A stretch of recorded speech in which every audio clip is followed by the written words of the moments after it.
Bueno, bienvenidos a todos, buenas noches, buenas tardes, buenos días, según corresponda. Y muchas gracias por vuestra participación. Y esta es una conferencia del ciclo que hacemos habitualmente un jueves al mes en la rama Esperia, un ciclo por Zoom, una conferencia por Zoom, a cargo de miembros de nuestra rama y que en este caso está para el día de hoy, tiene el título de Karma, el eco de nuestras acciones y está a cargo de nuestra compañera Sisi Rodríguez. Sisi pues se unió ya hace creo como 3 años por lo menos a la rama Esperia de Madrid. Es estudiante muy dedicada de la teosofía y ella profesionalmente es médica y tiene, tiene, digamos, su balanceo o su balance con el estudio de la teosofía bastante entretenido. Así que creo que ella ha visto la posibilidad de curar no solamente los males físicos, sino los males del alma y entonces se ha dedicado también a esto.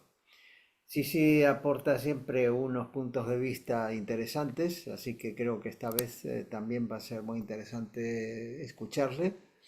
Y bueno, sí, sí, te cedo la palabra. Os ruego a los demás que mantengáis el micrófono cerrado y luego de la conferencia podemos pasar a dar lugar a preguntas y aportaciones. Ujú. Así que muchas gracias nuevamente y sí, sí, adelante. Gracias, Carlos.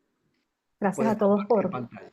Sí, vale. Gracias. Quería comentaros antes que estoy un poco enferma, tengo la garganta un poco con resequedad, lo digo por si me ven en algún momento tomarme mis espacios para tomarme un té que tengo aquí o respirar un poco, ¿vale? Bueno, voy a compartir pantalla.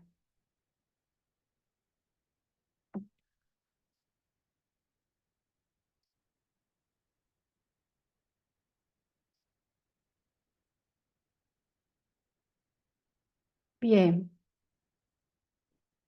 El karma es un tema del cual hay mucha información, infinidades de libros, infinidades de escritos y charlas cuyos videos podemos fácilmente encontrar. Algunos provienen dentro de la sociedad teosófica, pero también hay muchos de ellos que provienen fuera de la sociedad teosófica.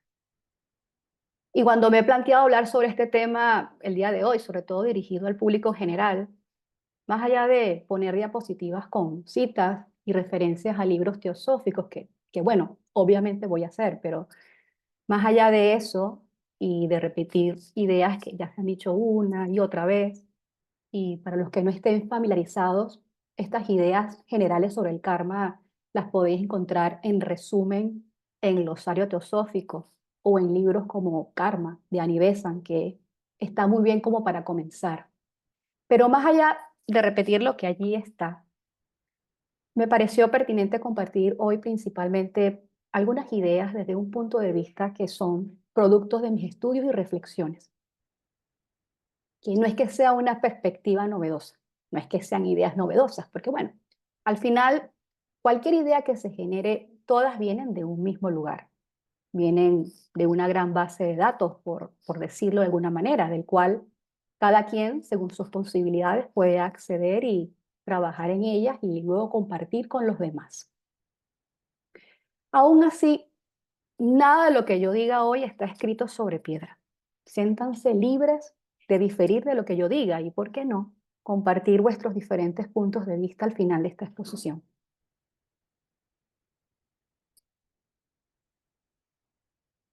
Sin darnos cuenta, cuando hablamos y pensamos, inconscientemente estamos creando formas de pensamiento. Y esto es algo que cuando se tiene cierto tiempo estudiando estos temas, se da por hecho. Hacemos un check de esto ya lo sé.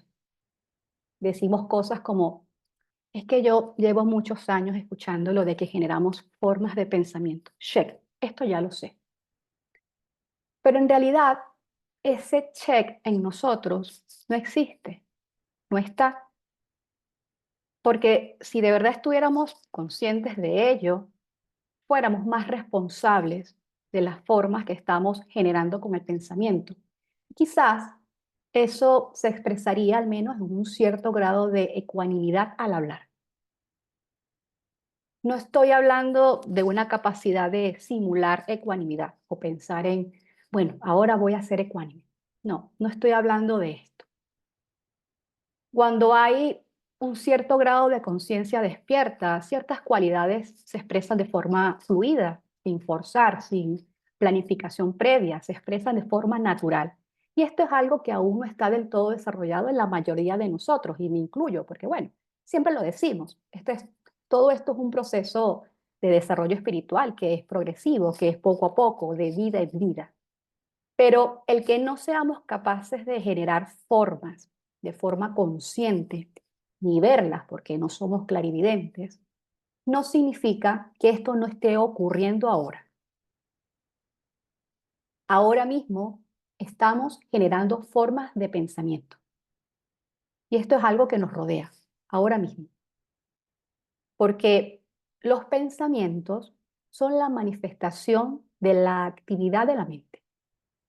Estamos constantemente construyendo formas individualmente, pero también generamos una nube colectiva que se retroalimenta de nuestra vitalidad a través de una simpatía vibracional. Las ideas se forman de un conjunto de pensamientos. Cada uno de nosotros construimos ideas como el que construye con piezas de Lego, en donde cada pieza es un pensamiento. Pero no construimos de la misma forma. Hay particularidades inherentes a la individualidad. Entre nosotros hay diferentes tendencias a construir de cierta forma, usando ciertas piezas. No todos tenemos el mismo número de piezas, ni piezas exactamente con las mismas formas o colores.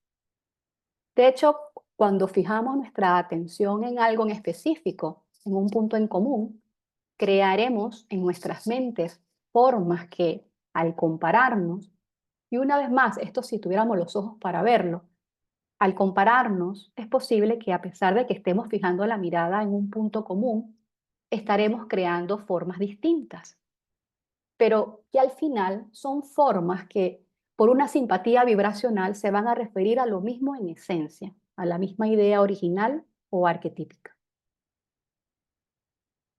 He querido comenzar con esta idea porque quiero recomendaros, antes de que comencemos a construir ideas en nuestras mentes sobre el tema del karma durante la próxima hora, quiero recomendaros a hacer a un lado, apartar algunos de esos ladrillos o bloques de construcción, retirar de nuestra mesa de trabajo algunos de esos ladrillos o piezas en específico.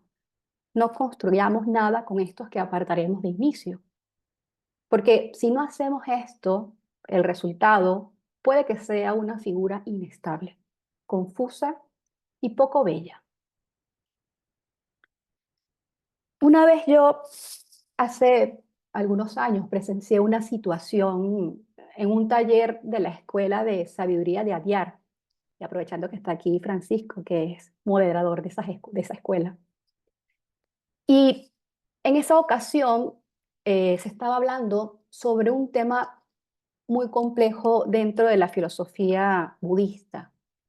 Y cuando se abrió el momento de hacer las preguntas, alguien hizo una pregunta algo confusa. Se notaba que era alguien que había leído mucho y que tenía mucha información variada de muchas cosas, pero pocas de ellas habían sido mínimamente asimiladas. Entonces esta persona relacionaba algunos de esos pensamientos de forma errática y confusa, incluso confusa para la misma persona que hacía la pregunta. La misma persona no tenía claro lo que estaba preguntando. Y el instructor del taller usó también algo muy parecido a este ejemplo de los Legos, de los bloques de construcción, respondiéndole a la persona que hizo la pregunta que cuando hacemos un acercamiento a estos temas espirituales, a veces por falta de discernimiento o de intuición, De hecho, muchas veces, por falta de un poco de sentido común, construimos con la mente formas a los golpes, construimos de forma bruta y nos empeñamos en calzar piezas a la fuerza. Y cuando no se puede hacer coincidir dos piezas de forma natural, fluida y sin forzar, el resultado de esto será la generación de una forma inestable, que no tendrá sentido y que al final no va a ser útil para ir más allá, para seguir construyendo ideas más grandes, porque será de inicio una figura inestable. En una de las cartas de los Mahatmas, el maestro KH dice que el mundo inferior es la esfera de los pensamientos distorsionados. No se puede ir más allá con este tipo de pensamiento. Los pensamientos distorsionados son distorsiones cognitivas a diferentes niveles, pero todas son distorsiones cognitivas. Son maneras erróneas que tenemos de procesar la información. Entonces, el instructor del taller le recomendó a la persona que había hecho la pregunta que cuando esto pasara, había que desconstruir la forma, separar las piezas y comenzar a construir de nuevo. Yo no sé si la persona entendió la respuesta del instructor, lo que éste quiso decirle con este ejemplo, pero creo que es un ejemplo bastante claro. Y si alguien aquí esto que acabo de decir no lo termina de ver, no pasa nada. Esto está siendo grabado y luego para quien quiera lo puede volver a ver y meditar más pausadamente en esta idea que a mi parecer es muy importante. Entonces, para poder hacer un acercamiento sobre el tema del karma, os animo de inicio dejar a un lado algunos de esos ladrillos en específico, que ya les iré diciendo cuáles son. Quitarlo de la mesa de trabajo. No construyáis nada con ello, al menos no de inicio. Luego ya se verá. Y estos ladrillos en específico son los que representan las siguientes formas de pensamiento. El primer ladrillo que vamos a dejar a un lado de nuestra mesa de trabajo es el pensamiento de que hay un karma bueno y un karma malo. Apartemos este pensamiento, por lo menos inicialmente. Dejémoslo a un lado.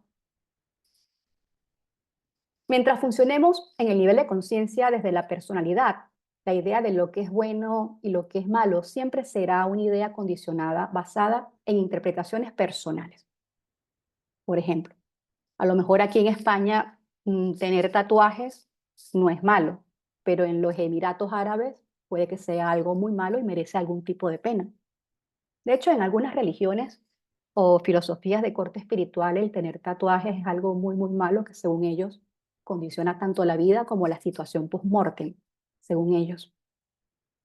Otro ejemplo es, para un país puede que sea algo muy bueno y celebrado ejecutar a una persona, llevar a cabo la pena de muerte a alguien que haya infringido la ley. Eso sería algo bueno para la sociedad de ese país. Pero en otros países la pena de muerte no está contemplada porque viola los derechos humanos. Sería algo malo.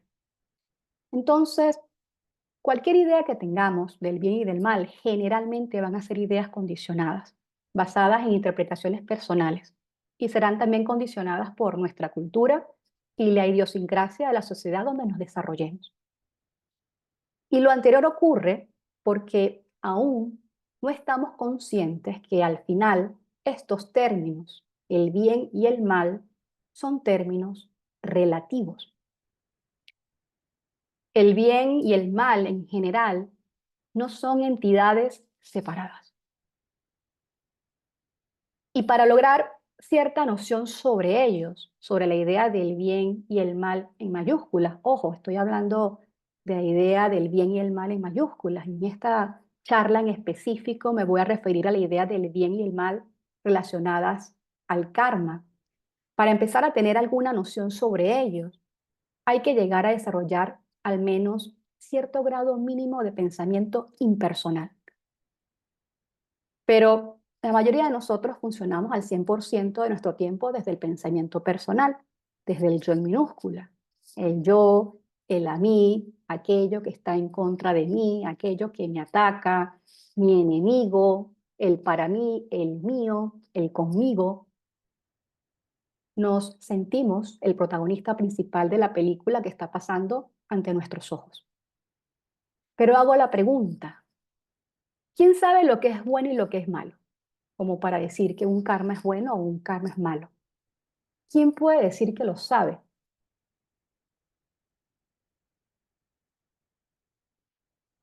Os voy a contar una historia corta que ilustra un poco esto último que he dicho, que es la historia famosa del granjero chino y que dice lo siguiente. Érase una vez un granjero chino al que en cierta ocasión se le escapó un caballo. Y esa noche acudieron los vecinos a su casa y le dijeron, qué mal, qué mala suerte. A lo que él respondió, puede ser. Al día siguiente el caballo regresó trayendo consigo 7 caballos salvajes. Esa noche volvieron nuevamente sus vecinos y le felicitaron. ¡Qué maravilloso! Pero él contestó, puede ser. Al día siguiente su hijo estaba tratando de domesticar uno de los caballos salvajes cuando salió arrojado de él y se rompió una pierna. Los vecinos regresaron y dijeron, qué mala suerte, ¿verdad? A lo que el granjero contestó una vez más, puede ser. Al día siguiente llegaron los oficiales de reclutamiento en búsqueda de jóvenes para el ejército, pero su hijo se salvó a causa de la lesión. Esa noche también llegaron los vecinos diciendo, qué bien, ¿verdad? A lo que el granjero dijo, puede ser. ¿Quién sabe lo que es bueno y lo que es malo? Y así termina esta historia corta. Hay un libro famoso que se llama El Camino del Tao, de un escritor británico que se llamó Alan Watts. Y él dice algo muy interesante allí como para reflexionar, y es lo siguiente. Las decisiones que tomamos o los acontecimientos que experimentemos, viéndolo con perspectiva, no sabemos con seguridad a dónde nos conducirán. Pueden tomar un rumbo inesperado y llevar a unas consecuencias no previstas. Una decisión que en principio nos parezca mala puede llevarnos a un resultado no previsto que produzca una serie de acontecimientos diferentes y con perspectiva no nos parezca tan mala. Lo que en una primera reflexión puede ser una buena decisión, lo que llamaríamos un golpe de suerte, como que te toque la lotería, puede llevarte a consecuencias no deseadas. Y por esto mismo, viéndola con relatividad y distancia, puede no ser la mejor decisión, ya que acarrea nuevos problemas, deudas, miedos. Ver la parte buena en algo que a primera vista parece malo no es sencillo, pero calificar un acontecimiento o decisión de bueno o malo es difícil hacerlo sin perspectiva, sin incluirlos en algo más complejo. Los hechos no pueden ser vistos como algo individual, aislado, sino en relación con otros, con las consecuencias que tienen, el rumbo que hacen tomar a los acontecimientos posteriores. La vida es compleja, no formada por una serie de hechos aislados y por tanto son una serie encadenada.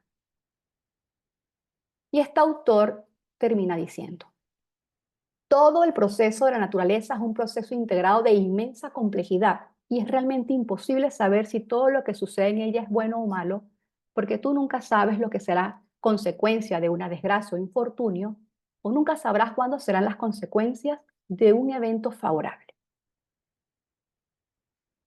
Todos nosotros hemos pasado por situaciones buenas que han conllevado a consecuencias buenas, ¿no es cierto? Pero también hemos pasado por situaciones que a priori parecían favorables o buenas y al final han conllevado a algo terrible o desfavorable, al punto que decimos, uff, para esto mejor que no hubiese pasado aquello. Y lo contrario también, situaciones malas que conllevan a consecuencias malas, pero también situaciones desfavorables, épocas malas que al final conllevan o nos lleva a un punto en donde estamos mucho mejor que antes. Y decimos, si no hubiese pasado por aquella situación mala, no estaría ahora donde estoy. Y estoy muy bien ahora.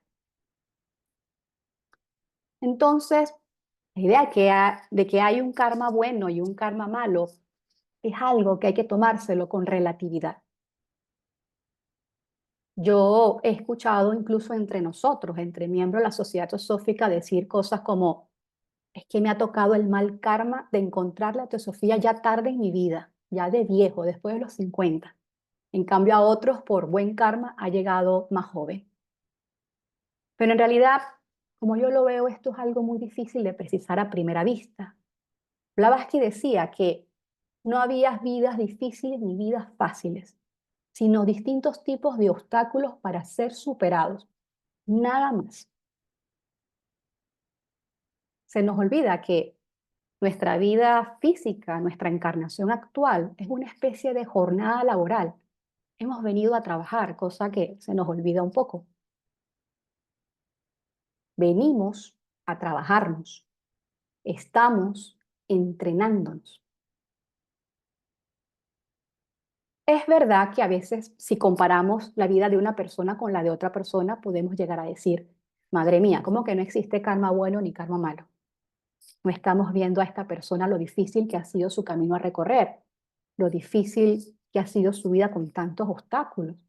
Ha tenido que emigrar, ha tenido que comenzar de cero más de una vez, ha tenido que trabajar toda su vida y ser sustento de familia sin ayuda a nadie, ha pasado por grandes periodos de soledad, ha pasado por enfermedades difíciles, por grandes pérdidas o catástrofes, por guerras, hambrunas, etcétera. Y mira esta otra persona que ha tenido la vida mucho más fácil, su camino a recorrer ha tenido pocos obstáculos. Entonces alguien al ver esto puede decir, con esto, ¿cómo puedes decir que no existe karma bueno ni karma malo? Pero evidentemente este último razonamiento son juicios de valor desde la personalidad. Nos centramos en ver solo con esta visión limitada que tenemos ahora, porque aún no somos capaces de ver la imagen al completo. Nuestra vida encarnada es una especie de entrenamiento en donde estamos desenvolviendo unas capacidades que están latentes en nosotros. En ocasiones, muchas de las vidas difíciles, no todas, ojo, no estoy diciendo que todas, pero sí algunas de ellas, puede que sean asignadas a almas con ciertas capacidades para superar esos obstáculos. Hace unas semanas escuché una conferencia de Ángels Torra, que compartió una idea que decía algo así como, lanzan a la piscina a aquellos que saben nadar, ¿no? Al final, a los que saben nadar son los que lanzan a la piscina. Pero más que eso, ¿cómo entrenan los atletas de alto rendimiento? ¿Lo habéis visto? Los atletas, ¿cómo ellos entrenan? Aquí vemos a un nadador de alto rendimiento entrenando. Los atletas de alto rendimiento cuando entrenan, no entrenan fácil, entrenan con mucha dificultad. A este atleta le han puesto a nadar contra la corriente como parte del entrenamiento. A algunos le ponen pesas en las piernas o en los brazos y tienen que nadar con ese peso encima. Entrenan con muchos obstáculos para fortalecer su musculatura, para fortalecer su fuerza de voluntad, fortalecer la práctica de una vida virtuosa a pesar de las dificultades, fortalecer la aspiración única. Solo hay que ver el tipo de vida de muchos de los santos, cómo terminaron los apóstoles los últimos años de sus vidas. Ellos no tuvieron una vida muy fácil que digamos. Personajes como Giordano Bruno, por ejemplo, que yo desde hace unos años para acá he estado estudiando su vida y su legado. A Giordano Bruno le pasaron tantas cosas que vivió como 10 vidas en uno y fue asesinado a los 52 años, joven, lo quemaron en una hoguera a los 52 años. Hay personas que viven hasta 80 años y no viven ni el 5% de lo que vivió Giordano Bruno en poco más de 50 años de vida, ni dejan ni siquiera el 1% del legado que él dejó y que sigue vivo en nuestras mentes, en el inconsciente colectivo, 500 años después de su muerte. La mayoría de nosotros seremos olvidados un par de décadas después de nuestras muertes físicas. Entonces, ¿basado en qué estamos habilitados para decir que algo en nuestras vidas es un castigo o una recompensa del karma? Basarse en interpretaciones personales, como yo lo veo, no tiene ningún fundamento. Y esta es una idea que yo propongo dejar a un lado a la hora de aproximarnos a este tema, el tema del karma. Blavatsky tuvo una vida muy complicada, todos lo sabemos, ¿no? Porque lo hemos leído. Ella murió de 60 y pudo haber muerto antes porque parece que le alargaron un poco la vida. Y en sus últimos años tuvo mucho sufrimiento físico. Pero ¿quiénes somos para decir que todo eso fue un castigo del karma? Agregarle esa palabra, castigo. Muchos de nosotros, de los que estamos hoy aquí, tenemos más edad de la que tenía Blavatsky cuando murió y a lo mejor nuestras vidas en comparación a la de ella ha sido un poco más benévola.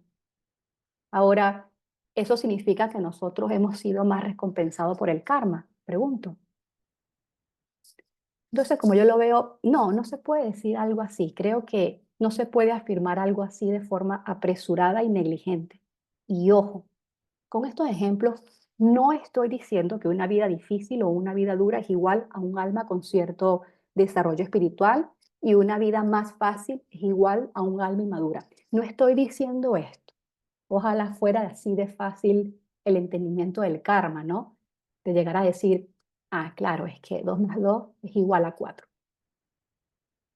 Pero no lo es, porque el karma actúa siempre de la manera más inesperada. It ever works in the most unexpected ways. Es la frase original del maestro Kach. Unexpected, inesperada. Es verdad que es posible que los señores del karma no asignen nada con lo que el alma no pueda. Como dice el dicho, Dios aprieta, pero no ahorca. La naturaleza tiene rigor, tiene mucho rigor, pero también tiene misericordia, porque solo así es que se puede lograr el equilibrio, la armonía. La naturaleza tiene esas dos columnas, tiene rigor, pero también tiene misericordia. Tenemos la tendencia a tener ideas románticas. Somos unos románticos empedernidos. Por ejemplo, podemos tener a veces la idea de un hombre santo como alguien anciano, con una vida apacible y tranquila. Puede que en algunos casos sea así, pero no siempre es así. Grandes personajes terribles de la historia han tenido vidas largas, sin sufrir muchas dificultades, en contraste con seres con cierto grado de desarrollo espiritual, como por ejemplo el Swami Vivekananda, quien fue discípulo de Ramakrishna. Al Swami Vivekananda le dio un ACV mientras meditaba y falleció a los 39 años por eso. O sea, el famoso Vivekananda que muchas veces nombramos murió al darle un accidente cerebrovascular mientras meditaba a los 39 años. Otro ejemplo es, hay un teósofo notable que yo considero que fue alguien muy, muy, muy especial en su última encarnación. Es uno de mis autores teosóficos favoritos. Me refiero a JJ Vanderleeuw. Él se estrelló en un avión a los 40 años porque él era piloto y tuvo un accidente y se estrelló y falleció por eso a los 40 años. ¿Fue eso un castigo del karma? Pregunto. Entonces, como yo lo veo, no se puede afirmar nada así de forma banal e impulsiva desde la completa ignorancia. Por lo que me gustaría que dejáramos a un lado el pensamiento del karma bueno o el karma malo. Dejemos a un lado lo del karma como un castigo o como una recompensa. Recordad lo que os dije al inicio de esta charla, de hacer a un lado algunas piezas del ego. No construyamos formas con ellas, al menos no de inicio. Luego ya se verá, luego las cosas pueden cambiar. Pero al menos no de inicio usemos estos dos pensamientos señalados en esta diapositiva. Esto es algo que hay que verlo con cierta relatividad.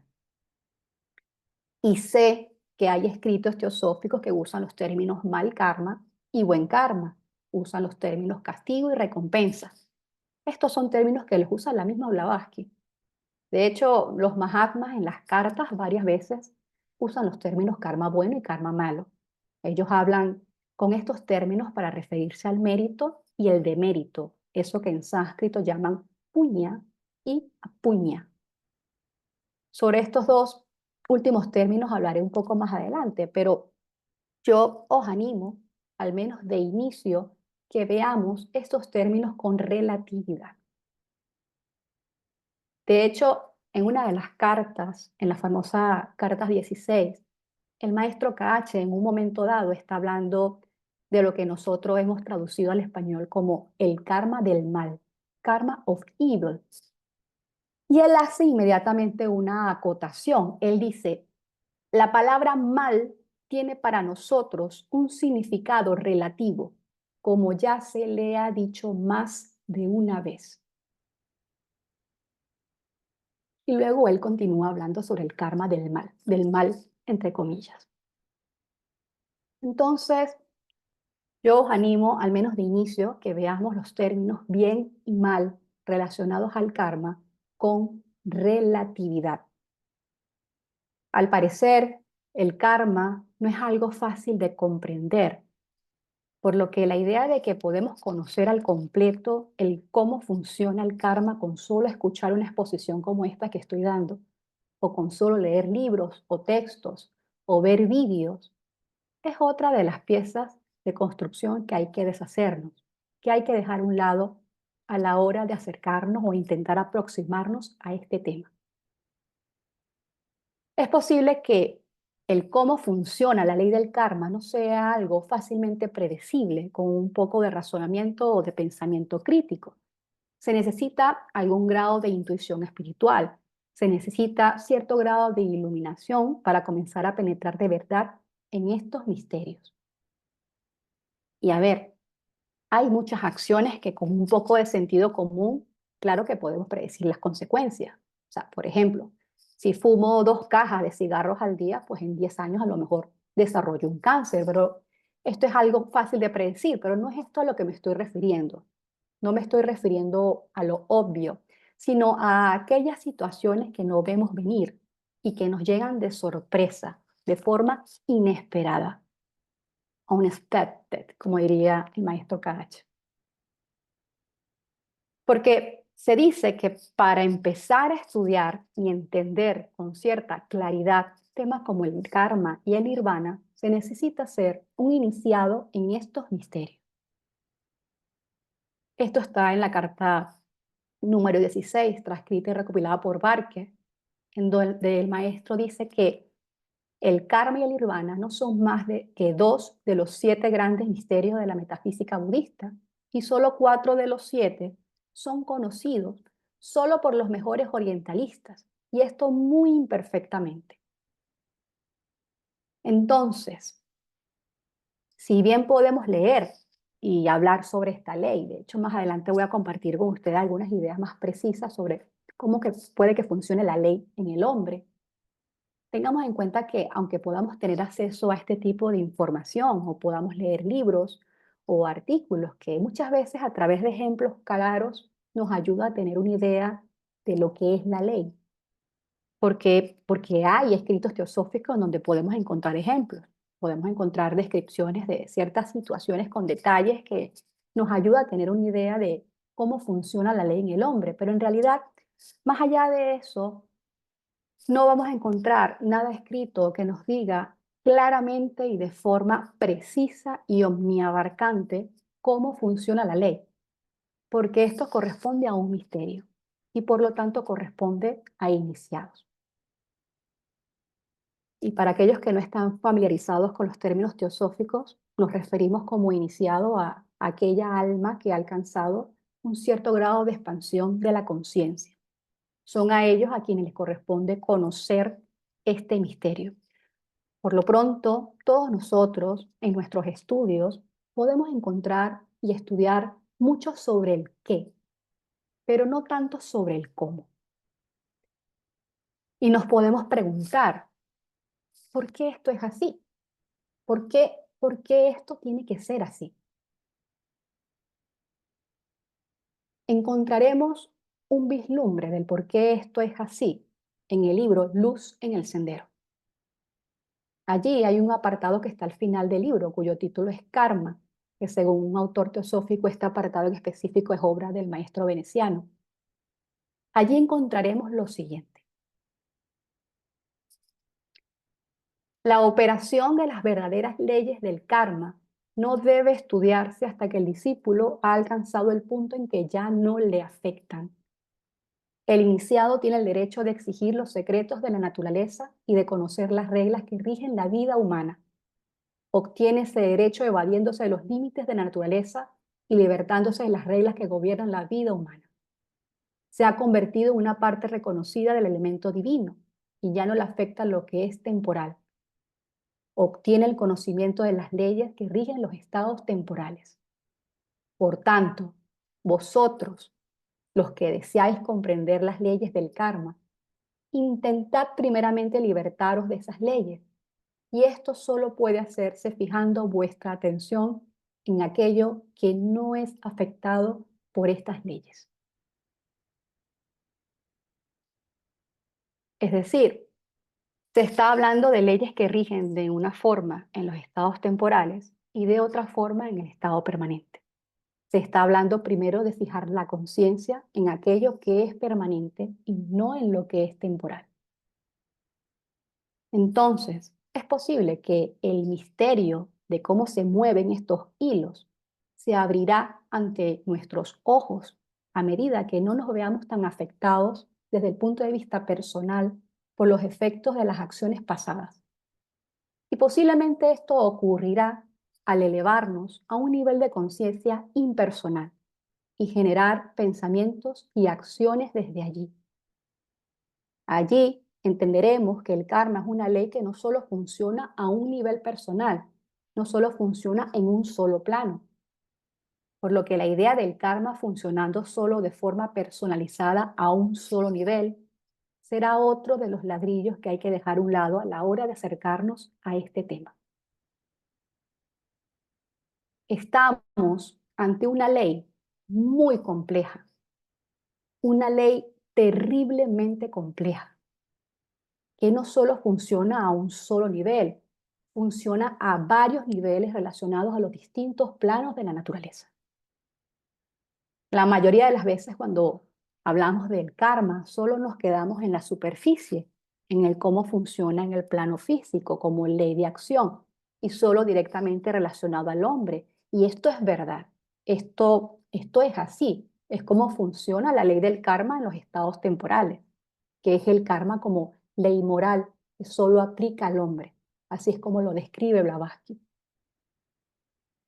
Tened en cuenta siempre que la mayoría de las veces que Blavatsky hable, y en general, cuando los textos teosóficos hablen del karma, se referirán al desenvolvimiento de esta ley a nuestro nivel, al nivel del hombre encarnado que aún está en la rueda de samsara, en la rueda de muerte y renacimiento.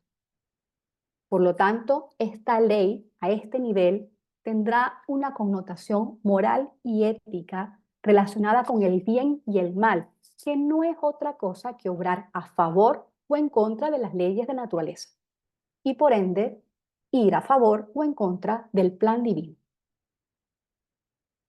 Esto último lo deja muy claro Blavatsky en una nota publicada en la revista de Theosophies, en donde ella explica el por qué esta ley moral solo aplica al hombre y no a otros seres vivos como los animales. Ella allí dice que el error que se comete a menudo es el confundir la ley general de causa y efecto con la ley del mérito y el demérito. La ley del karma es una ley moral y donde no existe responsabilidad moral, no puede haber aplicación de la ley del karma. Pero la ley de causa y efecto se aplica a todos los departamentos de la naturaleza.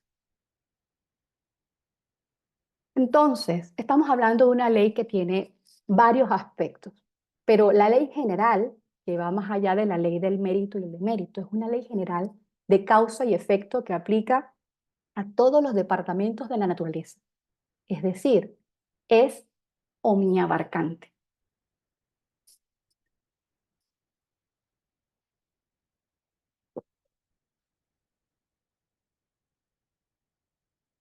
Para puntualizar mejor esta última idea que he dicho, que es una ley omniabarcante, traigo a colación una historia famosa que está en el Antiguo Testamento de la Biblia. Es un libro altamente cabalístico, el Sefer Iov, que no es otra cosa que el famoso libro de Job. Es uno de los libros sapiensales del Antiguo Testamento, es uno de los libros de sabiduría del Antiguo Testamento, en conjunto con los Salmos, el Cantar de los Cantares, entre otros. Y este libro habla sobre una persona a quien le tocó pasar tremendas calamidades. La historia la sabemos más o menos todos. Él perdió sus bienes, perdió a sus servidores, perdió a toda su familia e incluso tuvo heridas en el cuerpo. Desde el punto de vista cristiano, ellos interpretan este libro como el enemigo, el oponente, tratando por medio de pruebas y el sufrimiento para que Job reniegue de Dios.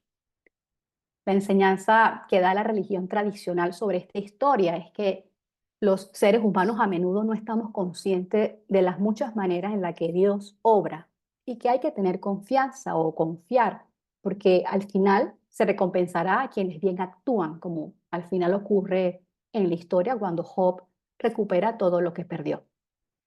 Pero esta visión de esta historia, que es la que da la religión tradicional, es bastante exotérica, con X, exotérica, por no decir otra cosa.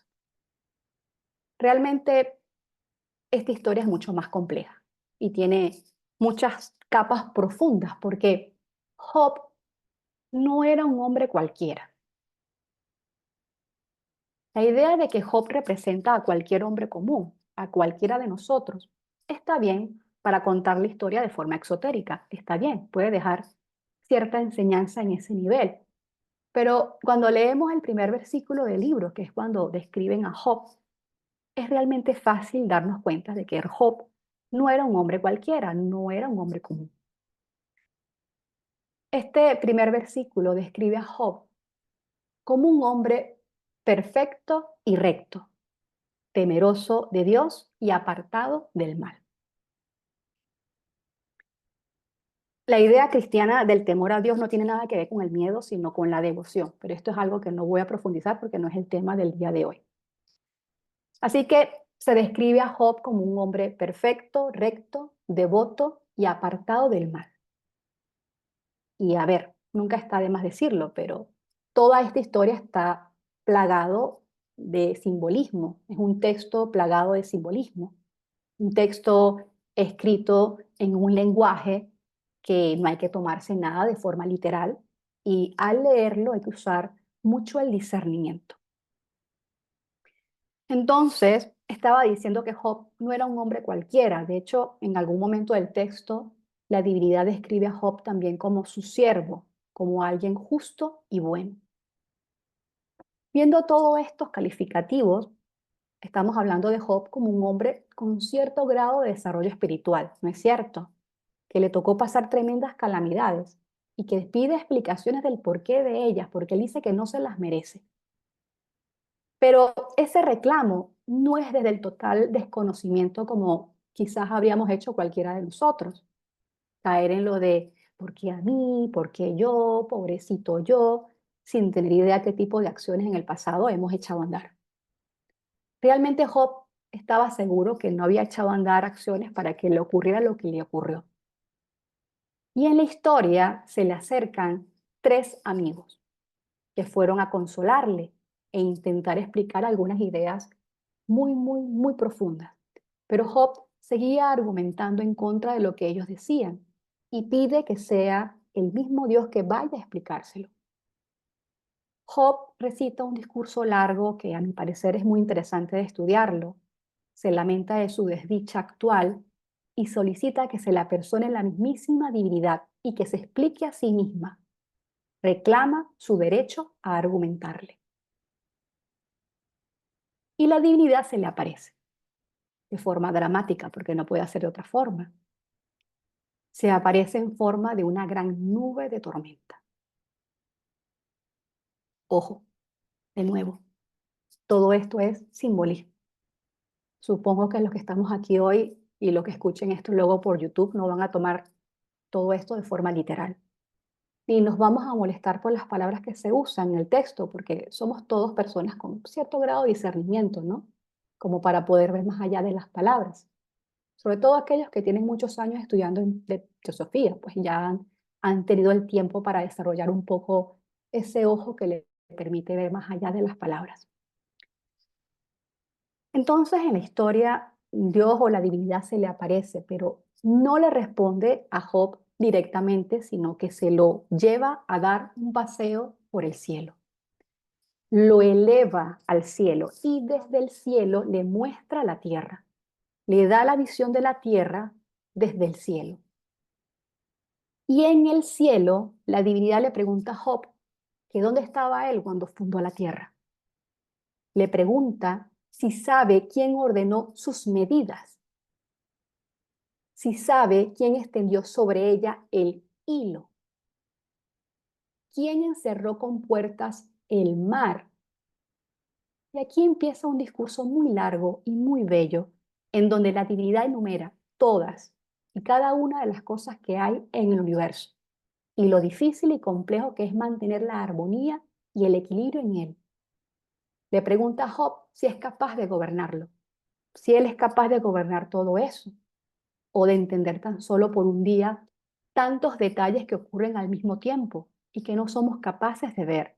Pero la divinidad sí, y pone atención a la belleza y al funcionamiento del universo en maneras que nunca hemos imaginado y en lugares que jamás veremos. De nuevo, y creo que esta es la tercera vez que lo hago, pero para que no queden dudas, toda esta historia está contado con un lenguaje simbólico.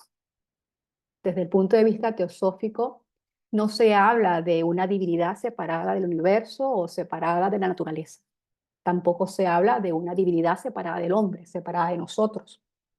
Se habla de una unidad manifestada en la diversidad. Por lo tanto, la idea es el de un sistema, uno solo, que de forma trascendente, en esencia, es autogestionado, pero en forma de multiplicidad manifestada. Sin embargo, yo entiendo que el lenguaje usado en estos textos es de esta forma para poder explicar a diferentes niveles unas ideas que tienen su complejidad. Ocurre también en textos como los Puranas o en el Rig Veda, que usan también un lenguaje simbólico. Aunque desde la perspectiva de una persona puede parecer que la ley del karma funciona a veces de forma injusta, la perspectiva desde la ley es infinitamente mayor. Estamos constantemente interactuando dinámicamente con toda la complejidad del universo y las leyes de la naturaleza solo hacen su trabajo. En el libro, aunque Job se le da una visión más amplia de lo complejo que es mantener la armonía de todo el ecosistema, realmente él no pudo comprender del todo esta clase de complejidad aún siquiera, porque tratar de comprender la mente universal es como si un piano intentara comprender la mente de Mozart. Tratar de comprender la mente universal es como si un piano intentara comprender la mente de Mozart. No puede. El piano es solo un instrumento. Nuestra mente individual es solo un instrumento, un vehículo, como muchos otros vehículos que tenemos, a través del cual se expresa nuestra conciencia individual, pero que tiene sus límites. Entonces, todo esto dejó Job en una condición de humildad, porque nunca supo bien por qué pasó lo que pasó, pero aún así, después de esa experiencia divina, él pudo seguir viviendo en paz, con contentamiento. Esta historia, la de Job, tiene muchos detalles que no me atrevo a meter mis narices allí. De hecho, es un libro considerado por muchos cabalistas como un libro impenetrable. Además, está escrito en un hebreo arcaico, de forma muy curiosa. Está escrito en un hebreo que tiene una estructura poco habitual, rara. Pero quise traer estas pequeñas pinceladas de esta historia, porque la idea del karma funcionando solamente de forma personalizada y a un solo nivel es otro de los bloques de construcción que yo propongo retirar de nuestra mesa de trabajo a la hora de acercarnos a este tema.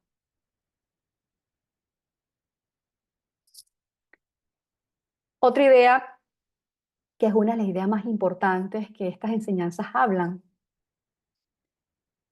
es que el hombre teje una red kármica a su alrededor con sus acciones. El karma es el eco de nuestras acciones, como dice el título de esta charla. Y tenemos la creación de nuestro futuro en nuestras manos. Y cada día podemos tejer su trama. Este entramado, a veces, solo lo imaginamos como un entramado individual. Nuestras acciones generando nuestro karma, nuestro propio tejido. Pero en realidad, el entramado que cada uno de nosotros estamos tejiendo también interactúa y reacciona con los demás individuos. Nuestro karma también interactúa y reacciona con el karma de nuestra pareja, con el de nuestros hijos, nuestra familia, nuestro entorno, el pueblo o la nación donde hacemos vida, y también con el karma de toda la humanidad en donde estamos encarnados ahora. Toda esta interdependencia es la causa de lo que en el libro La clave de la teosofía Blavatsky llama karma distributivo. Y este aspecto de la ley es lo que ofrece la solución de la gran cuestión del sufrimiento colectivo y su alivio. Nadie puede pecar y solo sufrir los efectos del pecado, porque la separación no existe en realidad. Estamos todos interconectados.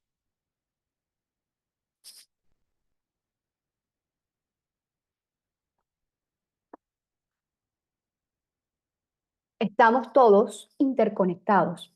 El agregado de cada karma individual se convierte en el karma de la nación al que esos individuos pertenecen. Y la suma total del karma nacional es el karma del mundo.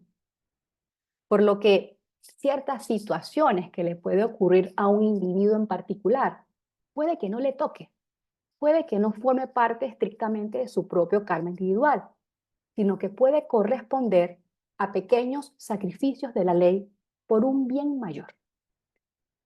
Pero ojo, que esa situación no corresponda a un karma individual no significa que no sea karmático, porque existe una afinidad vibracional entre nosotros y nuestro entorno. Pero aún así, como la ley es justa, en estos casos habrá una compensación de esos sufrimientos, entre comillas, inmerecidos. El trabajo de la naturaleza de mantener la armonía y el equilibrio entre todos estos procesos que están interactuando y reaccionando simultáneamente es inimaginable. Es inimaginable. A veces, cuando intentamos estudiar de forma esotérica las leyes de la naturaleza, las vemos como si fueran un ramillete, un conjunto de leyes que funcionan juntas, armoniosamente manteniendo el cosmos.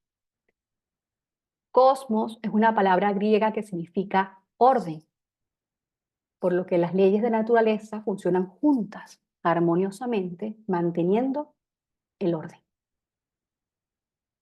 Pero la idea del karma como una ley menor, como una ley más entre muchas otras leyes, es otro de los bloques de construcción que yo propongo dejar a un lado de nuestra mesa de trabajo a la hora de acercarnos a este tema. El karma no es una ley más, es la ley en mayúsculas. La ley del karma es una ley universal a la cual todo lo creado está sometido a esta gran ley. El karma es una ley absoluta y eterna en el mundo de la manifestación. Es la ley última del universo, la fuente y el origen de todas las demás leyes que existen en la naturaleza. Todas las leyes que existen en la naturaleza vienen de esta gran ley. Ahora, a veces podemos tener la idea del karma como una ley que funciona de forma automática, como una ley mecánica o automática de acción y reacción, que desde un punto de vista se puede entender el karma de esta manera, pero al parecer no es exactamente solo así. No hay un determinismo propiamente como tal. Si bien hay un devenir de sucesos relacionados a causas echadas a andar en el pasado de forma individual y colectivamente, el proceso es mucho más complejo, porque este puede sufrir modificaciones producto de nuestras acciones ejercidas por el grado de libre albedrío que cada uno de nosotros tengamos. Todo lo que ocurre en el mundo es producto de la suma de todas nuestras acciones individuales. Todo lo que ocurre en el mundo es el producto de la suma de todas nuestras acciones individuales. Por lo tanto, podemos cambiar al mundo si tomamos real conciencia de nuestras acciones individuales. Nuestras acciones individuales no solo afectan nuestro devenir individual, nuestro karma individual, sino también el del colectivo, porque no hay separación, estamos todos interconectados.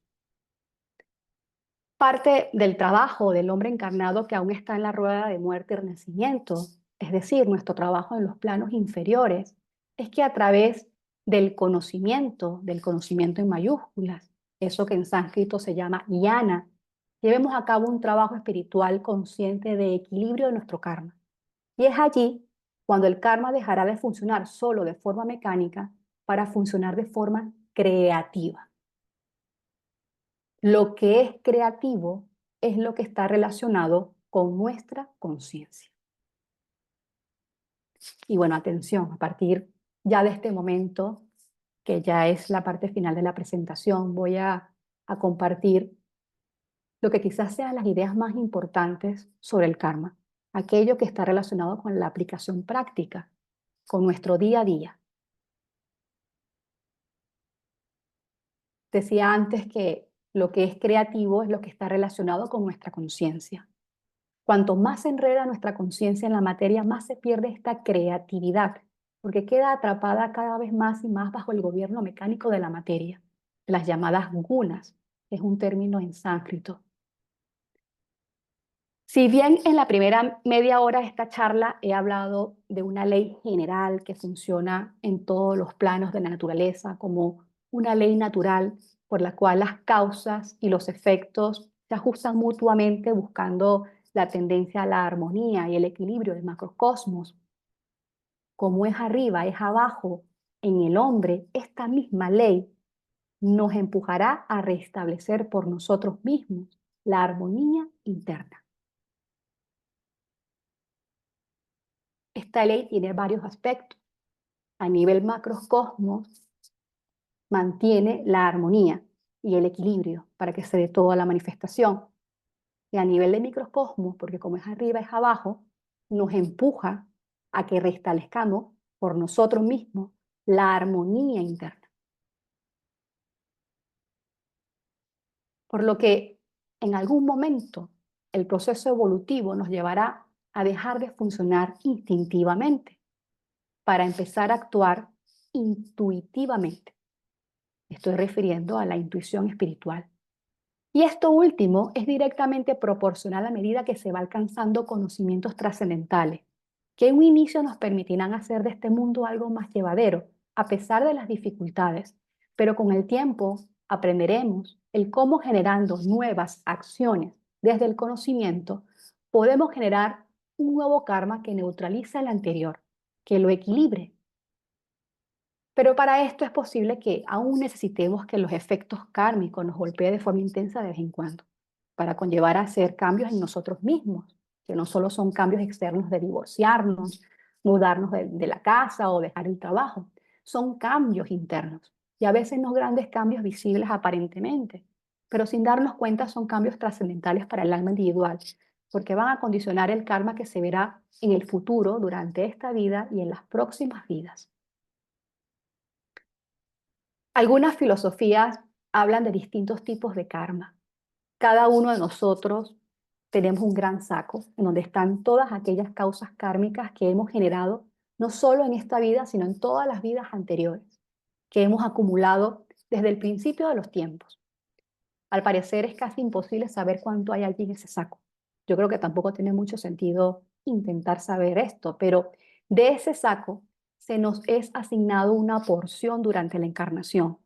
Y ese será el trabajo que toca hacer durante la vida actual, aquello que nos toca hacerle frente e interactuar con ello, y dentro de las posibilidades aprender de ello. De esta porción asignada para esta vida actual, algunos corresponden a un karma fijo, cuyos lazos están fuertemente atados y no se pueden evitar. Otros están semifijos, lo que significa que según qué factores estén presentes, pueden o no modificarse. Y otros son completamente modificables. Y por último, está el karma que estamos generando para el futuro con nuestras acciones en el presente, nuestras acciones actuales. Cada vida encarnada es como una especie de jornada laboral, como ya he dicho antes, en donde cada acción que llevamos a cabo está generando una reacción que se verá en el futuro. Así que la forma en cómo llevamos a cabo este trabajo en el presente se corresponderá con su efecto en el futuro. Nuestras acciones en el presente, cuando se hacen de forma inconsciente desde el deseo egoísta, lo que estamos haciendo es seguir llenando el saco del karma acumulado. Los verdaderos yogis trabajan de forma progresiva, con constancia y manteniendo un ritmo natural en cada vez más actuar conscientemente, actuar con atención plena, generando acciones que no estén atadas al deseo mundano. Y esto es lo que conllevará a la producción de un karma futuro neutro, como algunos le llaman. Todo esto se da de forma natural, con el esfuerzo de un trabajo personal, pero sin forzar, con la prudencia y la moderación de no estirar mucho la cuerda del instrumento porque se puede romper, pero tampoco dejándolo tan flojo porque no sonará. El hombre teje una red kármica a su alrededor con sus acciones. Lo veíamos antes con el video de la araña tejiendo su telaraña. Para tomar la rienda de nuestro destino, es necesario hacernos cargo de lo que fue nuestro pasado, lo que estamos haciendo en el presente y de lo que va a repercutir todo esto en el futuro. Ejercer nuestro libre albedrío de forma cada vez más consciente. A medida que transformamos nuestra energía, vamos estableciendo una relación de causa y efecto, pero de forma consciente. Sustituir unas acciones por aquellas que producen inspiración, como lo es la investigación de estas verdades. Porque cuando participamos en estos tipos de estudio o asistimos a estas charlas, estamos siendo inspirados. Esto también es parte del trabajo. Trabajar a favor de llevar a cabo acciones de forma altruista para el beneficio de la humanidad, conectadas con nuestro entorno, con conciencia de nuestra interdependencia con todo lo que nos rodea. El retirarnos de este mundo, el llevar a cabo este trabajo aislándonos del mundo, no es una opción cuando comenzamos a comprender la interdependencia. No es una opción cuando comenzamos a comprender que cada uno de nosotros estamos conectados con todo lo que nos rodea. Y esto último está relacionado a la unidad de a la vida una, que es la esencia de todo. Se habla de dejar de alimentar los vicios y comenzar a alimentar cada vez más las virtudes, crear nuevos hábitos, hábitos saludables. En resumen, estamos hablando de un cambio de la polaridad. Estamos hablando de poner a tono todos nuestros vehículos. Todo lo anterior no solo con nuestras acciones físicas, sino también con nuestros actos de pensar y de sentir. Tener siempre presente que nosotros mismos formamos y nos rodeamos de nuestro propio karma. Entonces, por todo lo que he dicho en estos últimos minutos, podemos ver que la ley del karma, más allá de ser la ley de causa y efecto, en donde todo lo que sucede en el mundo es el efecto de una causa previa, hecha de andar individualmente o colectivamente, más allá de eso, el karma es una ley muy compleja. Por lo que solo verlo como una ley que funciona de forma automática o mecánica es uno de los pensamientos que debemos dejar a un lado a la hora de acercarnos a tratar de entender lo que es esta ley. Recordar lo que hablé antes sobre llevar a cabo un trabajo espiritual consciente de equilibrio en nuestro karma.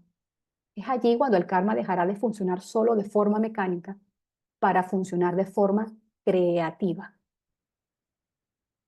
A medida que dejemos de funcionar solo instintivamente para comenzar a actuar intuitivamente, nos iremos acercando poco a poco a ese punto en donde, en donde crearemos un tipo de karma neutro, que es el llamado en la filosofía del yoga, en los Yoga Sutras de Patanjali, con el término en sánscrito Nishkama Karma. En el Bhagavad Gita también lo nombra, pero todo esto es un proceso progresivo, es poco a poco, se desarrolla de vida en vida. Por lo pronto, Todos nosotros, a medida que alcancemos una mayor conciencia, podremos ejercer cada vez más algún grado de libre albedrío, siendo este un libre albedrío condicionado, un libre albedrío cuyos márgenes de acción son limitados por el karma de cada quien. Los tipos de karma que puse en un cuadro hace un rato generan unos vectores que limitarán nuestro campo de acción. Tenemos libre albedrío, pero es un libre albedrío cuyo campo de acción está limitado dentro de esos márgenes de acción. Y quien los delimita es el karma de cada quien. Karma que se genera con nuestras acciones. Y como estamos constantemente generando nuevas acciones, estos márgenes de libre albedrío pueden estar constantemente cambiando. No es algo tan estático. Entonces, todas estas ideas nos hacen preguntarnos, ¿somos ahora mismo dueños auténticamente de nuestro destino? ¿O somos como una hoja que con cada golpe del viento nos lleva a un lado o a otro? Visto de forma trascendente, los efectos producidos por la ley del karma no son buenos ni malos, como querían hacer ver los granjeros, los vecinos del granjero chino de la historia que conté al inicio. Visto de forma trascendente, el karma no obra de forma personalizada, haciendo bien o haciendo mal. No hay karma bueno ni karma malo, sino buenas y malas acciones que atraen su correspondiente efecto. El efecto en sí no es ni bueno ni malo, y esto es clave.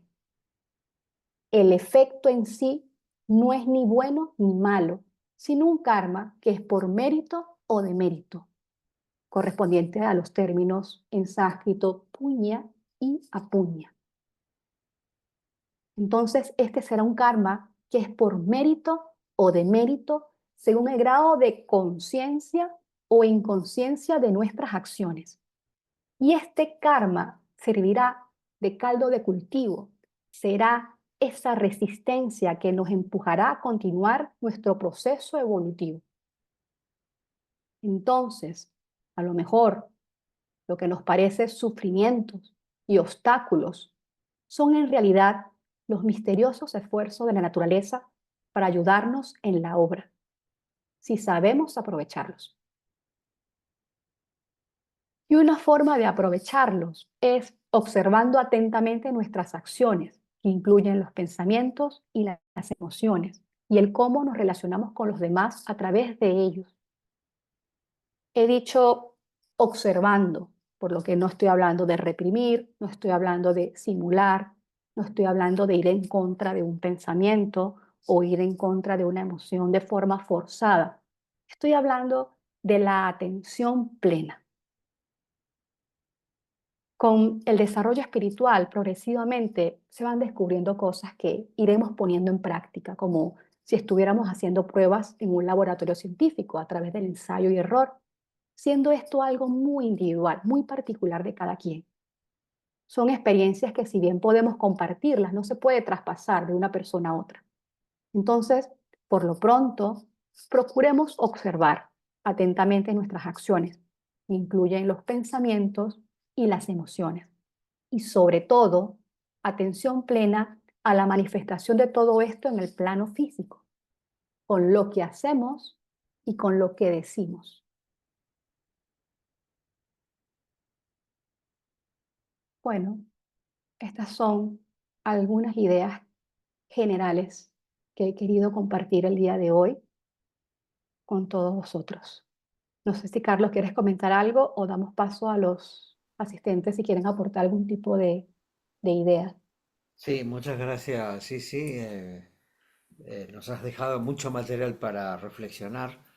Y antes de dar paso a la rueda de preguntas o aportes, quisiera advertir, no lo dije al comienzo, pero lo digo ahora, que en este caso, cuando esta charla está siendo grabada y va a subirse a YouTube, y en cumplimiento de la Ley General de Protección de Datos de la Unión Europea, tenemos que decir que si alguien tiene reparos, si no quiere que su imagen salga en la grabación, especialmente cuando habla, porque es cuando va a salir, eh, pues simplemente que desactive su cámara, ¿eh? Desactive su cámara a través del icono del zoom, o si no sabe cómo hacerlo, pues que la tape con un papel. Vale, entonces, nada, muchísimas gracias, Sisi. Y bueno, creo que es un tema, claro, muy complejo, efectivamente. Eh, vamos aquí, creo que es un Bueno, tema. no sé, ¿hay alguna pregunta? Si no, yo quería comentar, no sé si se sintió mucho en lo que dije, pero del karma hay mucho. O sea, ustedes buscan en YouTube karma y bueno, van a conseguir de todo, ¿no? Y bueno, en la viña del Señor hay de todo. Ya, Pero quizás mi idea, como lo enfoqué, fue un poco como para animaros a romper paradigmas, porque a veces entramos en un bucle, ¿no? Cuando estamos estudiando un tema y entramos en un bucle y tú dices, "¿Pero por qué? ¿Pero qué? ¿Pero qué no sé?".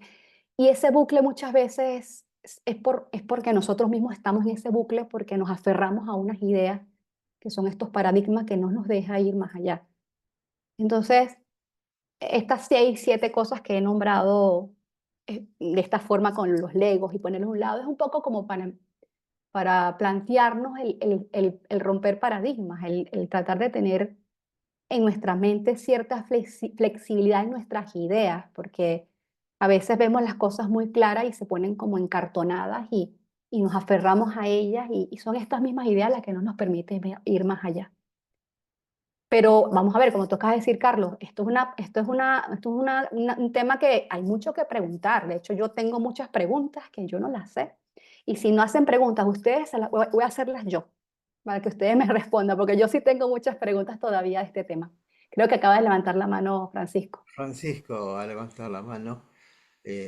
Francisco, por favor, adelante. Sí, gracias. Es como para comenzar la ronda de preguntas y reflexiones grupales. Ujú. Bueno, primero darle las gracias a mi hermana, considero una hermana del camino, a Sisi, agradecido por su sabiduría, por lo que su ser pudo entregarnos el día de hoy. Como dijo el hermano Carlos, hay mucho material para profundizar, para estudiar. A nivel intelectual, al menos, he aprendido un montón en la conferencia.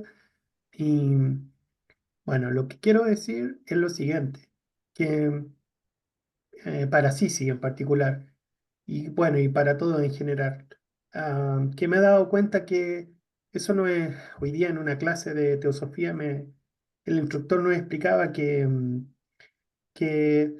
toda la enseñanza, todas las ideas son buenas en el sentido de que dependiendo del nivel de comprensión en el que uno vaya en la etapa de este camino. Entonces, claro, al principio uno tiene que entender a lo mejor el karma de cierta forma, hasta que llega un punto en que ya ese bote que me servía para avanzar o el tronco que me ayudaba para avanzar en el agua del mar y poder moverme, ya se me hizo pequeño y necesito otro tronco. Entonces paso a una nueva idea. Y esa idea que ahora para mí era útil y que ya no, porque me he dado cuenta que hay más sobre karma, lo dejo a un lado y ahora tengo un nuevo tronco y con ese continúo. Como que todo es útil en la naturaleza en términos de nuestro proceso de aprendizaje. Y por eso es la belleza, como dijo nuestra querida Sisi, dijo que la conciencia superior es creativa y siempre va renovando. La enseñanza de teosofía pura tiene esa belleza de estar viva siempre. Por lo tanto, todo como la hoja que se seca y se va, ¿verdad? Porque se secó y se perdió en el polvo, pero va a ayudar, aparece una nueva y esta también es viva en su momento y así. Bueno, eso. Gracias, hermanita. Mm, sí, estoy muy de acuerdo con lo que ha dicho Francisco. Quiero dejar claro algo, si bien quizás hice mucho hincapié en la idea de que el karma es un misterio y que no se puede conocer las operaciones, las verdaderas operaciones de la naturaleza, eso no significa que sea un tema que no debamos abordar. De hecho, por eso estoy hablando hoy de este tema, ¿no?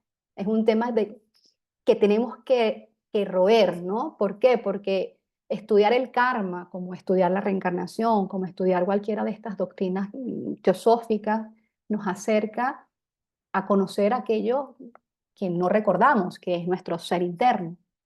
Entonces, si bien son leyes que son muy complejas, como todo, son leyes que tienen como un despliegue y tiene como, creo que lo explicó un poco Francisco, como capas, como niveles, ¿no? Y es posible que el nivel más elevado de entendimiento de esta ley sea incomprensible para cualquier ser humano, porque va a estar más allá de nuestro campo de entendimiento, o sea, independientemente del desarrollo espiritual de la persona. Entonces creo que la idea de abordar estos temas es un poco para empezar a llevar a cabo ese proceso de reconocimiento de eso que está dentro de cada uno de nosotros, que es lo mismo que está en cada uno de ustedes, es esa unidad, esa vida una. Pero para poder reconocer esa vida una en los demás, que a veces nos cuesta mucho, ¿no? Decimos, pero es que yo entiendo lo de la vida una, pero es que esta persona me cae mal, o este grupo de personas no estoy de acuerdo. Es que, claro, no podemos comenzar, bueno, sí se puede, pero en mi opinión, para poder reconocer en los demás, quizás primero tenemos que reconocer en nosotros mismos esa llama, porque primero hay que conocer para reconocer. Entonces tú tienes que conocer primero lo que está en ti para poder reconocer lo que está en ti y en los demás. Entonces es primero un conocimiento y luego un reconocimiento, aunque en esencia todo es un reconocimiento porque en esencia ya es algo que sabemos, pero bueno, este tema del karma, independientemente que no sé si se entendió mal y quise hacer este aclaramiento de no ver que el karma es algo para iniciados. No, no, no, esto es un tema que hay que verlo, hay que trabajarlo hasta el final de nuestros días y bueno, que entenderemos lo que tengamos que entender, pues, y ya está, ¿no? Entonces, gracias, Francisco. ¿Alguien más tiene bueno, Vale, tienen dos gracias. Sí, personas? Mónica Sánchez, por favor. Hola, buenas tardes. Sí, Hola, Mónica. gracias. Me siento muy identificada con cómo lo expones. Creo que lo sabes ya. Y curiosamente quería comentar un par de cosas. Justamente ayer, de forma sincrónica, cuando me mandaste el cartel al móvil, estaba escuchando a dos señores hablar, pues, de todas estas situaciones caóticas que pasan a nuestro alrededor y hablaban de los buenos y de los malos, ¿no? Y de hacer el bien. Y de cómo nosotros, los buenos, debíamos, y bueno, puntos suspensivos, ¿no? Entonces a mí eso me llegó un poco al alma porque dije, madre mía, ¿cómo podemos saber si somos los buenos o los malos? Y no obstante, el equilibrio entre el bien y el mal, o sea, o lo bueno y lo malo, voy a dejarlo en lo bueno y lo malo, son dos polos, con lo cual estamos inclinando la balanza tanto a un lado como al otro. Y entonces, para mí entronca mucho con todo esto, porque es un tema que hace años le sigo la pista por lo práctico que es, ¿no? Y es llevarlo un poco al día a día y lo que dices tú, el reconocimiento, autorreconocimiento y la ducha completamente, continuamente de todo lo que tenemos encima. Mm. Y luego, am, hablando de la ley de causa y efecto, normalmente se pone la I el enlace de coordinación, pero últimamente parece que tiendo a querer ponerle un guión, causa-efecto, porque surgen del mismo sitio. Y entonces estas dos fuerzas que están puestas en relación, en esa relación lo que buscan la una con la otra es el equilibrio. Vuelvo otra vez al equilibrio de lo que comentaban estos señores, como inclinar la balanza a nosotros, los buenos, ¿no? Mm. Y simplemente en el cómo que hablabas antes del cómo, para mí es confiar en la vida y, y con lo complejo de esta ley y lo complejo, no tenemos la perspectiva elevada, ¿no? Como para ver cómo hacer y por qué se produce lo que se produce, con lo cual seguir confiando en que aquello es lo correcto en ese instante y si podemos, si tenemos el suficiente discernimiento, sacarle la parte positiva para poder seguir hacia adelante a la situación concreta, ¿no? Y Sí, muchas gracias, de verdad. Me encanta. sí. Gracias, Mónica. Estoy de acuerdo contigo. El tema del bien y el mal es un tema de los temas favoritos de los filósofos. Lo que es el bien y el mal y la idea del Dios es de lo favorito que no hay como un fin, ¿no? Creo que tú has dicho un detalle, hablabas de la polaridad, ¿no? La polaridad no son cosas separadas, por eso yo hablaba de que el bien y el mal no son entidades separadas, porque al final la polaridad son diferentes graduaciones de una misma cosa. O sea, ambos polos, por ejemplo, se pone siempre el ejemplo de la temperatura, ¿no? El frío y el calor no es que sean cosas separadas, es diferentes graduaciones de una sola cosa, que es la temperatura. Y si vamos más allá, si no mal recuerdo, creo que en la carta 10 de los Mahatmas, hay un momento que el maestro KH dice, el mal no es más que la ausencia del bien.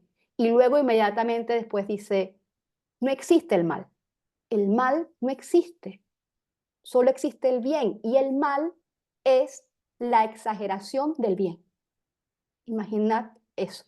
Esto es para meditarlo, esto no es algo para tomarlo con la mente concreta. O sea, ¿por qué el Mahatma Kache dice que el mal no existe y que lo que nosotros conocemos como mal es una exageración del bien? Entonces, esta idea del bien y el mal son ideas para meditarlos profundamente en soledad y cuando se tengan algunas ideas, pues compartirlo con compañeros, no en plan de quién tiene razón y quién está errado, sino porque estas son cosas que elevan el alma, porque nos acerca a eso que es nuestra verdadera identidad. Entonces creo que la idea del bien y el mal, que también hice mucho hincapié y tenía de hace tiempo ganas de tocar este tema, eh, verlo como algo que es uno solo, ¿no? Eh, que es una polaridad, pero al final son graduaciones de lo mismo, ¿no? Pero hay muchas más cosas que se puede hablar del bien y el mal. Gracias, Mónica. Creo que Ángela tiene la mano levantada. Sí, Ángela. Ángela, por favor, adelante. Sí, sí. Primero que todo, pues felicitarte por la conferencia. Buenísima, me pareció a mí. He aprendido algunas cosas.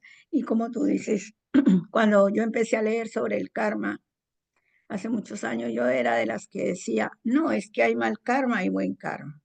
Y ahí me quedaba. Pero no analizaba en realidad el punto esencial de que es una ley de armonía. En realidad es una ley de armonía porque nos enseña cómo armonizar nuestras vidas e ir quitando un poco el karma de vidas anteriores.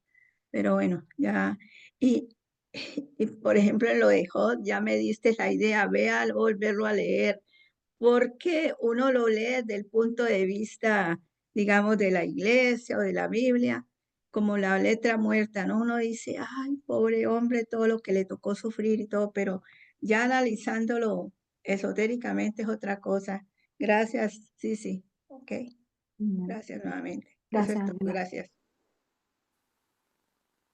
Bueno, ahí no sé si querías comentar algo, sí, sí, respecto de No, esta intervención. no. Vale, hay un mensaje en el chat de Lupita Brito, que dice, yo estaba muy errada en mis ideas y cuando tuve que vivir una situación muy difícil, lo único que me ayudó a entender mi situación fue la ley del karma, la justa retribución que aunque me falta mucho por entender, de verdad eso me ayudó a evitar tanto sufrimiento. Muchas gracias.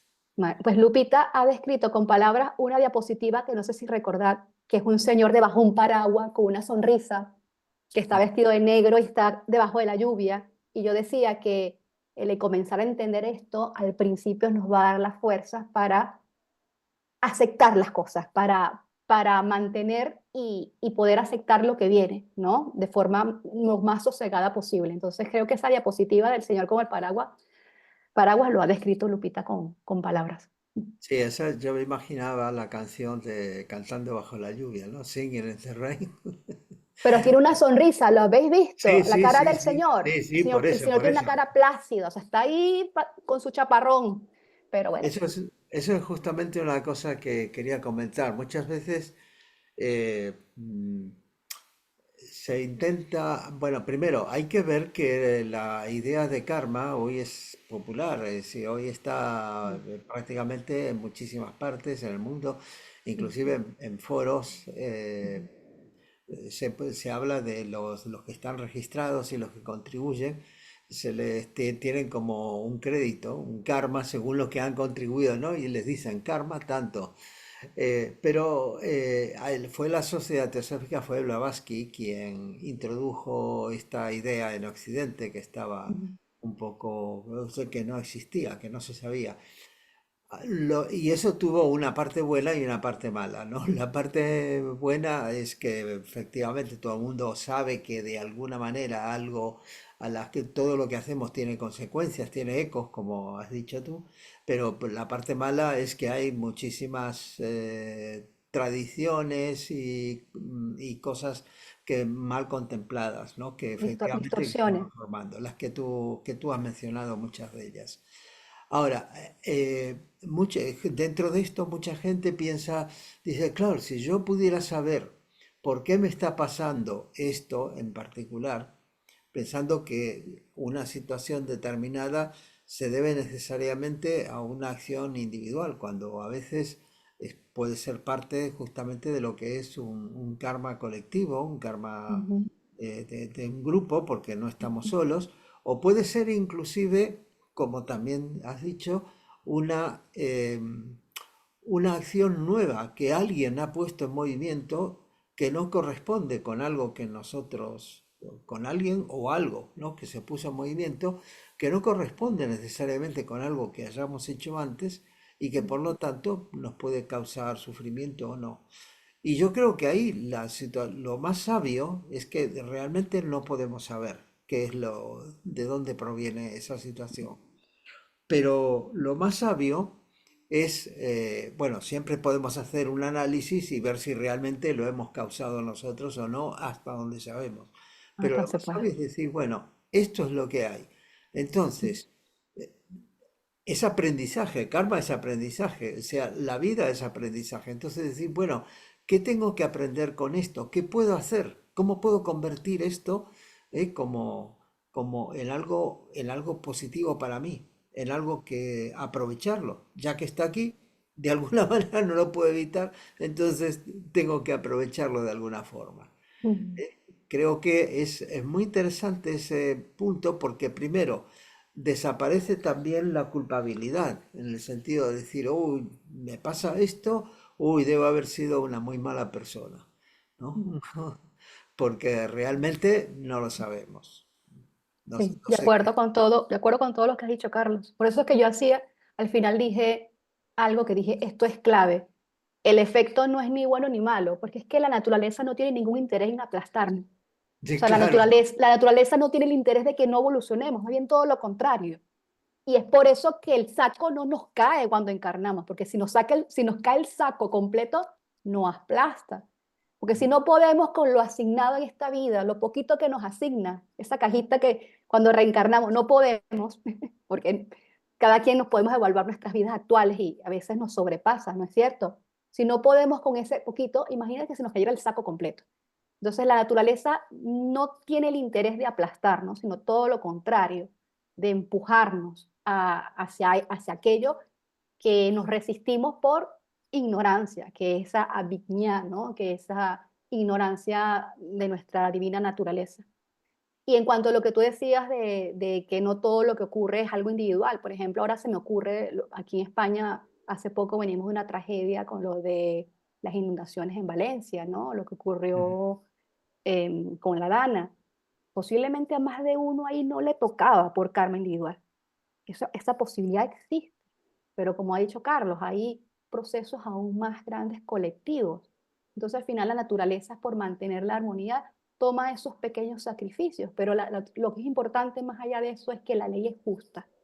Y en esos casos, pues la naturaleza hace una retribución, porque a la larga la persona tiene una fecha caducidad. Nosotros nacemos y morimos y no, y ya está.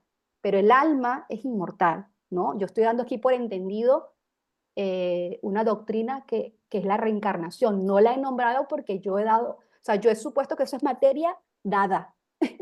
O sea, que aquí todos los que estamos aquí, el tema de la reencarnación es materia dada, ¿sabes? Algo sabido.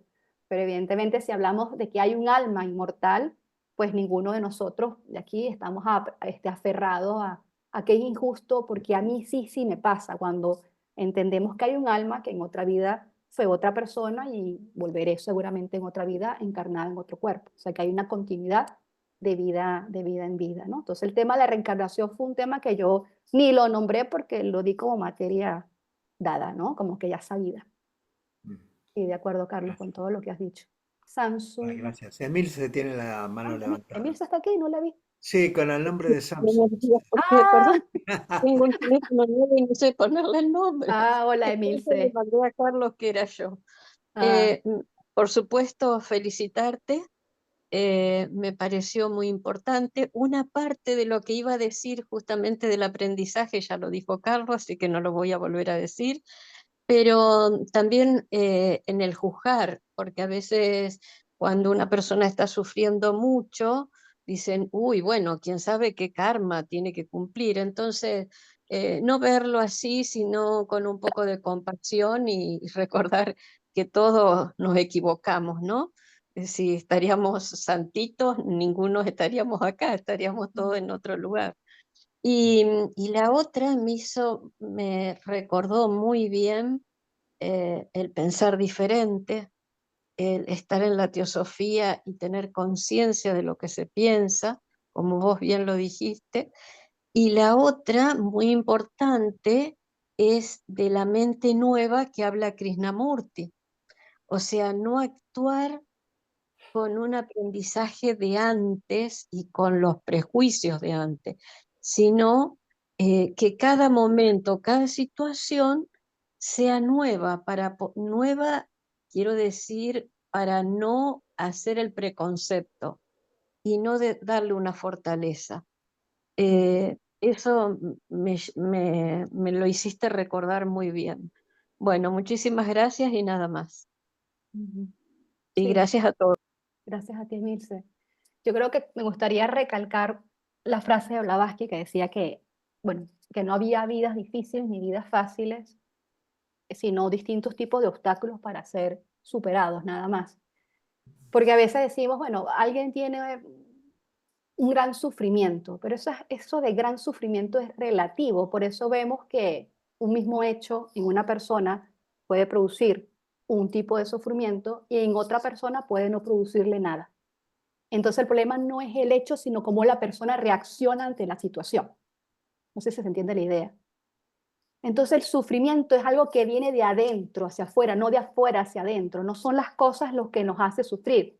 Sufrimiento lo producimos nosotros internamente al reaccionar con lo que está afuera, pero es algo que viene de adentro por, por esa ignorancia, ese desconocimiento de nuestra divina naturaleza, ¿no? Entonces, eso por una parte. Y lo otro es que es muy difícil comparar el sufrimiento o el grado de sufrimiento o de dolor de una persona con lo otro. Por ejemplo, yo que soy médico, en medicina, el dolor, la escala de dolor, tú no lo puedes comparar de una persona a otra. Tú el dolor lo comparas con la percepción de la misma persona. Por eso, no sé si ustedes han tenido la oportunidad, cuando el médico le dice, ¿cuánto te duele del 1 al 10? Del 10 es el máximo dolor, el dolor que has experimentado y 0 es 0. ¿Cuánto te duele? Luego que vuelve a hacer el médico, te vuelve a preguntar al otro día, a los 2 días, ¿cuánto te duele ahora del 1 al 10? Y la comparación es dependiente de la percepción de la misma persona. Jamás comparamos con individuos diferentes, porque eso es algo muy individual. El dolor y el sufrimiento es algo muy individual, no se puede comparar entre unos y otros. Entonces podemos decir, por ejemplo, personajes como Nelson Mandela, que sufrió mucho, muchos años encarcelado, probablemente físicamente lo dejaron. A lo mejor existe la posibilidad que haya sufrido menos que otros que a lo mejor estuvieron toda su vida en su casa. No sé si se entiende la idea, que el tema del sufrimiento, el dolor, no viene de afuera, sino es cómo nosotros reaccionamos ante el entorno. De hecho, con el Dana, vuelvo a repetir el ejemplo, posiblemente todas las miles de personas que vivieron esa misma catástrofe, la catástrofe es la misma. Puede ser que en una familia lo mismo, se quedaron sin casa, sin coche, pero a lo mejor el dolor es diferente, porque va a depender cómo ellos respondan a la situación, ¿no? Entonces, gracias, Emilce, por tus comentarios. No sé si alguien más quiere decir algo. Muy bien, en principio no tenemos manos levantadas, así que vamos a dar por terminado esto, agradeciéndote una vez más, sí, Y agradeciendo también a todos los que habéis participado, los que estáis presentes, y simplemente anunciaros para los que estáis en Madrid o pasáis por Madrid, el próximo 13 de diciembre vamos a tener una charla coloquio en la sede de nuestra rama, presencial esta, que se va a llamar El nacimiento de la luz interior y que va a estar a mi cargo. Es decir, si alguien quiere agotar karma rápidamente puede venir y participar en ella. Y luego la próxima charla por Zoom que vamos a tener, la próxima conferencia por Zoom que vamos a hacer de la rama Esperia va a ser el jueves 19 de diciembre y se va a llamar Despertando nuestro Ser Universal y va a estar a cargo de Miguel Martínez de Paz. Así que estáis todos invitados y ya enviaremos la invitación correspondiente, pero bueno, es en este mismo canal, a esta misma hora, es en este mismo Zoom y en esta misma hora. Y sin más, quiero agradeceros nuevamente a todos y tener presente que el propósito de estas charlas es que nos ayuden a ser más comprensivos y a vivir mejor. De tal manera que tenemos material para inspirarnos, para reflexionar y para crecer internamente. Y muchas gracias a todos y vamos a cerrar con las campanitas. Gracias.